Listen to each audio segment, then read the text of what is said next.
Euzu billahi mineşşeytanirracim. Bismillahirrahmanirrahim. Elhamdülillahi rabbil alamin. Ves salatu vesselamu ala eşrefil enbiya'i vel murselin ve ala alihi ve ashabihi ve barik ve sellem ecmaîn. Amma ba'd ya ibadurrahman, usikum ve nefsi bi takvallahi ve ta'atik. İnnallaha ma'allezine ittakav vellezine hum muhsinun. Esselamu aleyküm ve rahmetullahi ve berekatuhu değerli kardeşlerim. Allah Azze ve Celle'ye hamdolsun bir daha bizleri öz zikri etrafında bir araya topladı ve İslam'ın en büyük şuarlarından birisi olan edeb bölümündeyiz ve yine onun devamını zikredeceğiz. Allah-u Teala'nın tevfik etmesiyle ve Rabbimizden temennimiz ve niyazımız budur ki bizi tevfik ettiği bu yolda müvaffak eylesin. Hakikaten o ahir zamandaki insanlar bir Müslümanı gördükleri zaman dinlerine olan heyecanları qəlblərində artacaq ki var. Ki bu hemen o Müslümanlardandır. Bu geçmişteki insanların, Müslimlerin renklerine hakim olan bir kəsdir. Allah Azze ve Celle bizi hem bu zamanıda hem de bundan sonra yaşayacağımız dövür periyodlarında o rengin sahibi olan kişilerden eləsin. Bilirik ki Nebi sallallahu aleyhi ve sellem buyurur ki sizlere en xeyrinizi xəbər verin mi? Ve sahabe radıyallahu anhum cemiyen buyurur ki ya Allah'ın Resulü buyur ve bizlere o kimselerin nece vəzifəyə sahip olduğunu bildir. Ve Allah Resulü buyurur ki sizlerin içerisinde en xeyriniz o kimselerdir ki görüldüğü zaman Allah'ı hatırladır. Yani onlar Allah'ın əmirlərini itaat eləməkdə, onlar Allah Azze ve Celle'nin hədlərinə riayət eləməkdə ve onlar Allah-u Teala'nın dininden danıştıkları zaman bunda sözü bir olmakta həmişə kamil bir mərtəbədə olanlar, yani üstün vəsiflərdə olanlar. Ve bir insan küçədə özünü izhar ettiği kimi, göstərdiyi kimi çağrıldığı evdə və yaxud da öz süfrəsində və yaxud da ümumi bir süfrədə də özünü İslam rəngləri ilə izhar etməlidir ki, bunların da içində yemək ədəbi, süfrə ədəbi gəlir ki, bugün o mövzunu zikr edəcəyik. Nəbi sallallahu aleyhi və səlləm buyurur ki, yeməkdə qüsur axtarmayın. Və sahabələr onun elə birisi olduğunu bizlərə çatdırır və hədisdə belə buyururlar. An Ebi Hureyre radıyallahu anhu qala ma aaba Rasulullah sallallahu aleyhi ve sellem ta'aman qattu in istahahu akalahu ve in karihahu terakah. Muttefakun aleyh. Yani hem Müslim hem de Bukhari ittifak ediblər bu hədisdə. Ve Ebu Hureyre hədisdə keçən üzere buyurur ki radıyallahu anh Rasulullah sallallahu aleyhi ve sellem hiçbir yemeği əsla qüsurlu bulmazdı, qüsurlu tapmazdı. İştahı varsa yer, xoşlamazsa yeməzdi. Yani özü xoşlamadığı bir şeye onu pisləməz, sahabələrin də, yəni diğer insanların da və yaxud da öz əhlinin də, ev əhlinin də gözündən salmazdı. Ki bilirik ki, bəzi istisnalar var ki, Nəbi sallallahu aleyhi ve sellem o yeməkləri yeməzdi. Yani o qidadan istifadə eləməzdi. Lakin istifadə etmək istəyənə də, yox bundan istifadə etməyin, bu dadsızdır və yaxud da bu belədir, bu elədir deməzdi. Halal dairəsində olan bir şeydirsə, şübhələrdən bəri bir şeydirsə, Nəbi sallallahu aleyhi ve sellem yemədiyi halda onu tövsiyə eləyər ki, yemək istəyən yesin. Mən bərdə durdum deyə heç kim bərdə durmağa çalışmasın. Yani bunun dininizin kamilliyi ilə heç bir əlaqəsi yoxdur. Və değerli kardeşler, yine başka bir hadiste Cabir radıyallahu anh'dan rivayet olunur. Ve an Cabir radıyallahu anhu ennen nebiyye sallallahu aleyhi ve selleme sâle ehlehul udma فقال ما عندنا إلا خل فدعا به فجعل يأكل ويقول نعم الأدمى نعم الأدمى الخل نعم الأدمى الخل. Allah Resulü sallallahu aleyhi ve sellem'den rivayet olunan bir hadiste Cabir İbni Abdullah buyurur ki Resulullah sallallahu aleyhi ve sellem əhlindən yiyəcək bir şeyler istedi. Çörəklə yiyəcək bir şeyler istedi. Lakin əhli belə cavab verdi ki evdə sirkədən başqa bir şey yoxdur. Və Resulullah sallallahu aleyhi ve sellem çörəyini sirkəyə batıraraq onu yeyəcək edindi. Yəni onu özünə arzuqa edindi və sonra həmən o şeyi tərif elədi və buyurdu ki, sirkə necə gözəl bir qatqıdır, sirkə necə gözəl bir qatqıdır. Və yenə hədisi dəstəkləyən başqa bir hədisdə bu hədisin davamı olaraq gəlir ki, Nəbi sallallahu aleyhi və səlləm buyurdu ki, sirkə məndən öncəki peyğəmbərlərin qatqısı olduğu kimi mənim də qatqımdır. Baxın, bu əslində həqiqətən üstün bir belə deyək də fəzildir, üstün bir vəsfdir ki, şübhəsiz üstünlüklərin ən gözəli Nəbi sallallahu aleyhi və səlləmə yaraşandır. Sadəcə olaraq biz bir həqiqi bir belə deyək də cığırla yola çıxırıqsa, kamil bir cığırla yola çıxırıqsa, biz qabağımıza qoyulan ev əhlimiz tərəfindən qabağımıza qoyulan o yeməyə ya mən bunu yemirəm və yaxud da daha gözəl bir şəkildə ki, heç kimin xətrinə dəyməsin, bilsəydim evdə yemək var, mən çöldə yeyib gəlməzdim və s. və ilaxır. Yəni qəlb qırmamaq üçün də belə deyək. Və yaxud da onun bir küncündən biraz yeməyə çalışmaq, əgər sən tam da zövqüncə deyilsə. Yəni bu kimi hallarla onu pisləməmək, üzündən məsələn adam var ki, dili dediyini üzü demir. Adam istəyir ki, içindəki ifadəni üzü ilə bildirsin. Dili deyir ki, əlhamdülillah, amma üz ağa əlhamdülillahi təsdiqləmir. Yəni bilsən nədir? Yəni prosta da mən həm deyirəm, amma bu nədir mənim qabağıma qoymuşsa? Qardaş, içivi elə səmimi hala gətirməlisən ki, siman onu təsdiqləsin, zahirin onu təsdiqləsin və sən deməlisən ki, əlhamdülillah, həqiqətən çox gözəldir. Həqiqətən çox gözəldir. Və s. və ilaxır, bunun davamını gözəl bir təriflərlə gətirə bilərsən. Xoşlamasan belə. Yeyə bilirsənsə nə gözəl ki, yeyəsən onu. Ona görə, dəyərli qardaşlar, süfrənin ətrafında da İslamın rəngi çox gözəl şəkildə gözə çarpan olur. Məsələn, adam var ki, onların içində o süfrənin ətrafında şübhəsiz ki, ariflərdən və yaxud da həqiqətən bir mövzunu daha gözəl şəkildə fəhm edən insanlardan birisi ola bilər. Onlara sənin o hərəkətin xoşuna gələr, arif olması səbəbilə görər ki, sən həqiqətən yediyin bir yiyəcək deyil və yaxud da xoşuna gəlmir. Və yaxud da yemək o qədər tərifli bir yemək deyil, amma sən aşırı tərifləyirsən onu. Niyə görə? Çünki Allah Azza və Cəllənin rəhməti onun içində ehtiva olunmuşdur. Onun içində kəsb olunmuşdur. Aşırı tərifləyirsən və o ev xalqının çox xoşuna gəlir. Həqiqətən, sən oradan bir dua alırsan, sən oradan könülləri şad eləməyin əcrini qazanırsan. Ona görə istər analarımız olsun, istər həyat yoldaşlarımız olsun, kimliyindən asılı olmayaraq qabağımıza bir yemək qoyulursa, bəyənməməzlik etməyək. Və gözəl şəkildə tərifləməyə çalışaq. İnanırsınız, bir hədisdə oxumuşdum. Sahabə deyir ki, Allah tamamından razı olsun.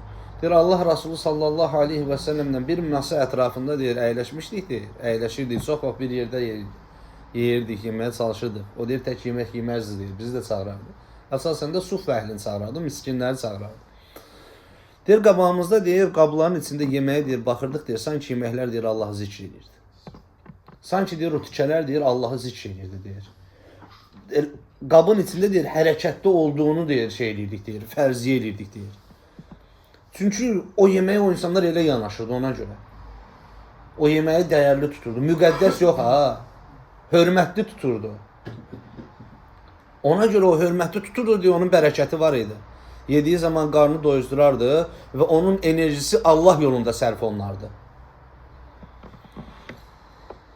Allah Azza və Cəllə bizləri o şəkilə salsın. Allahümme əmin. Və nafilə oruç tutan kimsənin yemək dəvətinə qatılması. Baxın, belə olduğu halda insan hansı feilin, hansı durumun içində olmalıdır, onu inşallah zikr eləyəcəyik. Və Allah Resulü sallallahu aleyhi və səlləmin gözəl bir incəliyi var burada. Yenə bir hədisdir. Ve buyurur ki, an Ebi Hureyre radiyallahu anhu qala Rasulullah sallallahu aleyhi ve sellem İzâ duya ahadukum فَلْيُجِبْ فَإِنْ كَانَ صَائِمًا فَلْيُصَلِّ وَإِنْ كَانَ مُفْتَرًا فَلْيَتْعَمْ Ravahul Muslim. Ebu Hureyre'den rivayet olduğuna göre Resulullah sallallahu aleyhi ve sellem belə buyurmuştur. Biriniz yemeğe davet edildiğinde geçsin.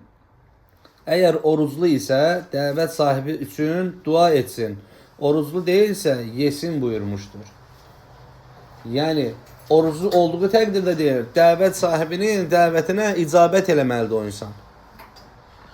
Oruclu olduğu halda icabət eləməlidir. Onun masasında əyləşib, onunla bir yerdə yeməlidir. Oruclu ise ona dua eləməlidir. Oruclu olmadığı təqdirdə də yeməlidir. Yeməlidir. Bilirsiniz də belə ümumi dua başqadır. Yenə də fərqi yoxdur, olunar. Amma bir oruclunun dua etməsi, Allah Resulü sallallahu aleyhi ve sellem'den gəlir ki, o birisi ona bir zeytunla bir dilim çörək verir. Qayıdır ona dua edir. Deyir ki, süfrəndə salihlər otursun, yeməyini müttəqilərdən başqası yeməsin və mələklər sizin üçün xeyir dua etsin. Bu oruclunun oturduğu süfrədə etdiyi duadır.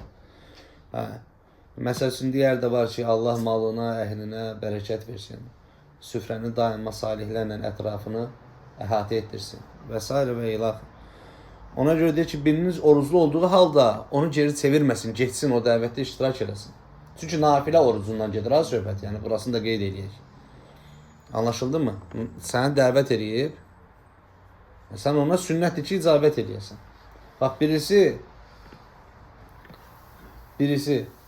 nafilə sünnətdir.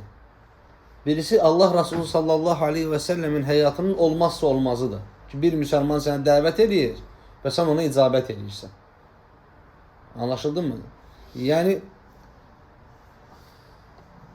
getdiyin təqdirdə də Allah Resulü buyurur ki, əgər oruclusansa, ki, biz əsasən oruclunun halından bəhs edirik, nə etməlisən? O insana dua eləməlisən. Həqiqətən çox gözəl bir xislətdir ki, qardaşlar, insan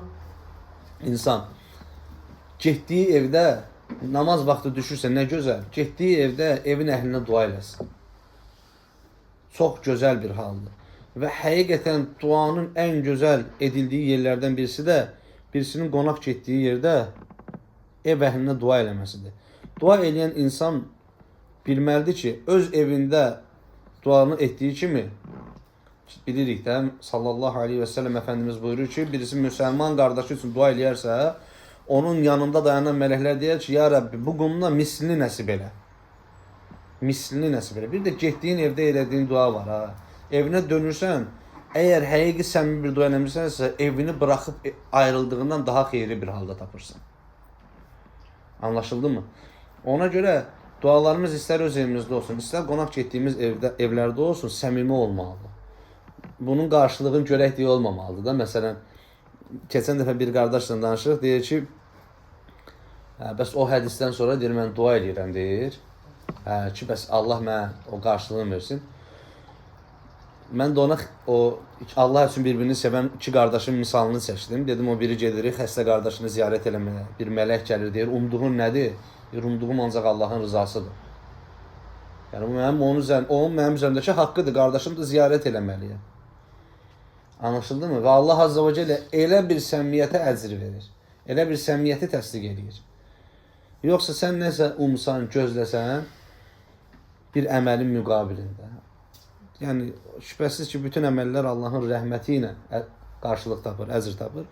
O artıq yenə də həmişə kimi Rəbbimizin rəhmətinə qalır. Amma fəzilətli bir, belə deyək də, feil sərgiləməsi deyil, əməl deyil. Və qardaşlar, bəzi qardaşlarımızın bu da aktual bir problemdir. Oruclu olduqları zaman dəvət onlara gəldikləri halda, dəvət edildikləri halda getmirlər. Məsəl üçün, oruclu olduqlarından dolayı getmirlər. Amma bu belə olmamalıdır. Bu, yəni, oruclu olsan belə, yenə dedik, getməlisən, iştirak eləməlisən. Çünki üstün görüş, yəni üstün görüş deyəndə oruc tutmağın nafiləsi ilə dəvəti icabətin nafiləsi və yaxud da zikr etdiyimiz kimi eyni deyil.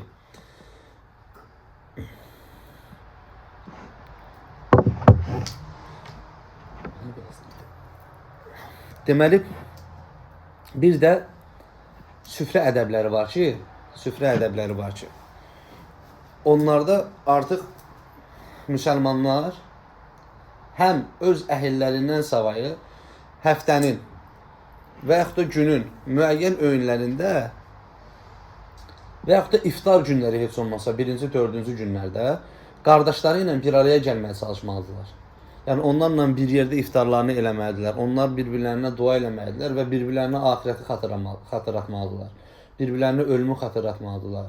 Bir-birlərinə həqiqətən hər gələn günün gedən gündən daha betər olduğunu xatırlatmalıdırlar. Yəni o bayaq da zikr etdiyimiz kimi var ya, sahabə deyir, biz Allah Rasulunu hələ tək oturub aleyhissalatu vesselam yemək yeyən görməmişik.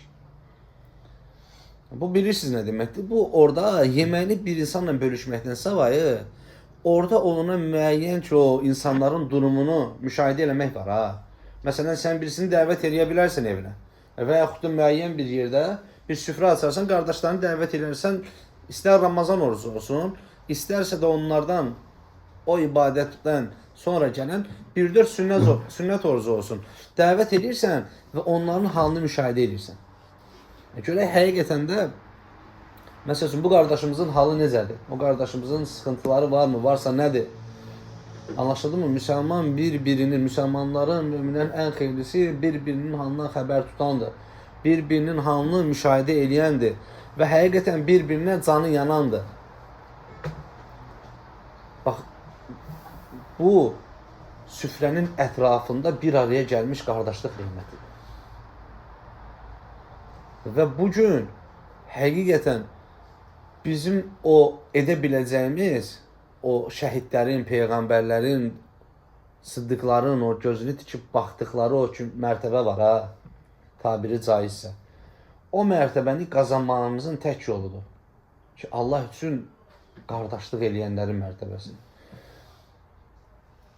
Onlardan birisi də Allah üçün səbr eləyən və şükür eləyən insanların mərtəbəsidir ki, qardaş, Allah Azza və Cəllə ruhlar aləmində bizdən Rəbbi olduğunu soruşdu. Biz də dedik, sən bizim Rəbbimizsən və bizləri dünyaya gətirdi. Yəni, fani bir həyatın, keçməkeşliyin içinə daxil oldu. Nə Peyğəmbər kimi bu dünyaya göz açdıq, nə Peyğəmbərlərin o vaxtı özlərinin yanında yaşadığı əshabı kimi. Və lakin ümməti olaraq Allah Azza və Cəllə bizləri böyük bir nemətlə nemətləndirdi. Ətrafımızda salihlər varmış, şübhəsiz ki var, Allah'a həmd olsun. Allah Azza və Cəllə onları görməyi, tanımağı bizlərə nəsib eləsin. Onlara xidmət eləməyi bizlərə nəsib eləsin. İmam Əhmədin gözəl sözü var, rahiməhullah teala. İmam Şafi ilə arasında keçən diyaloqda bir-birlərinə beytlər, gözəl misralar deyirlər. Deyir, mən salihlərdən deyiləm, bu da təvazunun bir parçası da. Lakin deyir, onları sevənlərdənəm, onların xidmətində durmaq istəyənlərdənəm. Ona görə biz salihlərdənikmi, deyilmi, ki Allah bilir orasını, ki öz adıma deyirəm ki, mən həmişə Allah'a niyaz eləmişəm ki, Allah Azza və Cəllə o kişiləri mənə göstərsin və biz onlara xidmət edəyik. Həqiqətən yanlarında olaq. Çünki həqiqi qurtuluş da budur. Və bu kimi şeylər haralarda olur? Bu kimi şeylər ümumiyyətlə sənin həyatının tamamının gedişat periodlarında, gedişat zaman dilimlərində olur. Bu bir süfrənin ətrafında da olur. Bu səfərdə də olur. Bu döydüyün bir qapını açan bir insanı da belə tanımağınla olur. Ona görə qardaşlar, müsəlman fərasətli olan kimsədir. Baxın, bəzi şeylər süfrənin arxasında başlaya bilər. Süfrə çox önəmli bir məkandır. Süfrənin arxasında başlamaq bir şeylərə çox önəmli bir məkandır. Böyük xidmətlər süfrənin arxasından başlayır. Bunu hamınız bilirsiniz. Böyük xidmətlər süfrənin arxasından başlayıb, böyük yerlərə gəlib, bəzi xidmətlər yekun tapıb və qayıdıb yenə deyiblər ki, biz yenidən bir çay süfrəsi ətrafında oturaq və nə edəcəyimizi danışaq. Demək ki, bu iş üçün bir süfrə lazımdır. Anlaşıldı mı? Bir xidmətin oluşmağından dolayı. Və o süfrəyə də İslam mədəniyyətini yansıtmaq lazımdır. Biz zikr edirik də, doğrudur. Bu zikirdən sonra biz unutmamalıyıq ki, biz bu süfrənin ətrafında Allah üçün bir araya gəldik. Burada Allah-u Teala'nın mələkləri var və biz o ədəb gedişatını qorumalıyıq. Başqa mövzular bura sirayət eləsə, ola bilər birbirimizin halı ilə maraqlanmağımız da İslam ədəbinin bir parçasıdır, qardaşlığın bir parçasıdır. Lakin əlavə dünyəvi söhbətlər var ha. keçən dəfə dediyimiz kimi bazarı məscidə daşımaqdır. Ona görə bazarı, dünyəvi şeyləri heç bir qardaşımıza tövsiyə eləmirik ki, Allah zikr olunan məclislərə daşısın, süfrələrə daşısın. Orada nə üçün bir araya gəlmişiksə, ondan danışaq. Səfərimiz varsa səfərdən danışaq. Dəyərli qardaş, bu səsə qulaq alsan, bu video roliki izləyən qardaşlarımıza, bacılarımıza hamısına aiddir. Bir xidmətin içində olan, Allah üçün hansı məqsədlə bir araya gəlmisənsə, mövzun o şey olsun. Çünki Allah Azza və Cəllə bir məclisin əvvəlinə fikir verdiyi kimi sonuna da fikir verir. Ona görə Rəbbimiz Mülk surəsində buyurur ki, 2-ci səhifəsində Ələ ya'ləmu mən xalaq. Sən yaradanın səndən xəbərdar olmadığını mı zənn edirsən? Nə oldu? Elə bilirsən ki, birinci zaman dilimində, yəni sən onu zikr eləyəndə Allah Azza və Cəllə səni mərtəbələrə qaldırdı. Amma və lakin ondan sonra Allahın səndən işi qutardı. Haşa və kəllə. Xeyr, elə deyil. Birinci zaman dilimində qazandığın mərtəbə ki var, dərəcə ki var, vallahi ikinci zaman dilimində, yəni zikirdən sonra, yəni münadi, vaiz, elhamdülillah deyib, onu bitirdikdən sonra insan ağzından elə bir söz çıxardar ki, Allah şahiddir, Allah onun bütün əməllərini puç eləyər. Bu məclisdə qazandığı əməllərdən savay əməllərini də puç eləyər. Ona görə xeyirlə danışmışıq, xeyirlə danışılıb, kimlərsə ki xeyirlə danışıb, onun davamını da xeyirlə gətirmək lazımdır. Qardaşlar, bu süfrələrin məqsədi budur. Allah üçün dəvət olunduğumuz evlərdəki süfrələrin məqsədi budur. Bizi bir qardaşımız ora çağırırsa, onun gütdüyü bilirsiniz nədir? Allah Azza və Cəllənin razılığı. Orada gedib, onun qazancı ilə, onun nə bilim, başqa şeyi ilə və yaxud da nə bilim, gündəlik hobbisi nədir, nə eləməyə xoşdur, nə eləməyə xoşlamır. Bunları yox, gedib səmərəli şəkildə faydalı olmaq lazımdır. Danışan tərəfsənsə danışacaqsan, danışan tərəf deyilsənsə ona deyəcəksən ki, qardaşım, bəzi bir şeylər var ki, istəyərdim o barədə bunları mənə xatırladasan. Bəlkə də düşünürsən, ona ehtiyacın yoxdur, amma deməlisən. Deməyin gözəl olandır, əfzəl olandır. Qardaşlar, Allah Azza və Cəllədən niyazımız, təmənnimiz budur ki, Allah-u Teala bizləri daima xeyirli süfrələrin ətrafında bir araya gətirsin. Allah Azza və Cəllə daima getdiyimiz yerdə könülləri, qəlbləri xoş eləyən tərəf etsin bizləri. Allah Azza və Cəllə bu dünyada heç bir kimsənin nə qəlb yükü ilə, nə nəfs yükü ilə bizləri yükləməsin, ondan mühaf eləsin. Və bizləri burada, bu məclisin ətrafında bir araya topladığı kimi, Əfəndimiz Aleyhissalatu vesselamın Kövsər vadisinin yanında, həmd sancağı ətrafında, altında daha doğrusu bir araya toplasın. Və bizləri müsəlman olaraq dünyaya gətirən Rəbbimiz müsəlman olaraq da yaşamağı və İslam üzəri olaraq da canımızı almağı bizlərə nəsib etsin. Allahümme amin. Və axiri və da'vana elhamdülillahi rabbil alamin.